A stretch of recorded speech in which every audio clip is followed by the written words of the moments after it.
নমস্কার, মণ্ডলবাড়ি রান্নাঘরে সকলকে স্বাগত জানাই। আজকে রান্না দেখানোর আগে নিজের একটা পছন্দের ফলের কথা বলি, আম। আর অবশ্যই তোমরাও জানাবে তোমাদের কার কোন ফলটা খেতে সবচেয়ে বেশি ভালো লাগে।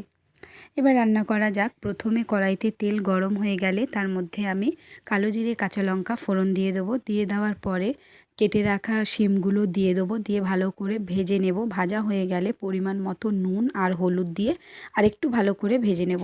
নেওয়ার পরে পরিমাণ মতো জল দিয়ে দেবো। জলটা দিয়ে ঢেকে দেবো। সবজিটা সিদ্ধ হয়ে গেলে তার মধ্যে আমি বেটে রাখা সর্ষেটা দিয়ে দেবো। সর্ষেটা দিয়ে একটু নাড়াচাড়া করার পরে স্বাদ মতো মিষ্টি দিয়ে নামিয়ে নেব। ভিডিওটি দেখার জন্য অসংখ্য ধন্যবাদ। চ্যানেলটি অবশ্যই লাইক অ্যান্ড সাবস্ক্রাইব করবেন আর কমেন্ট করে জানাবেন যে কার কী ফল ভালো লাগে। এভাবেই আমরা একটু একটু করে সবাইকে জানতে পারবো।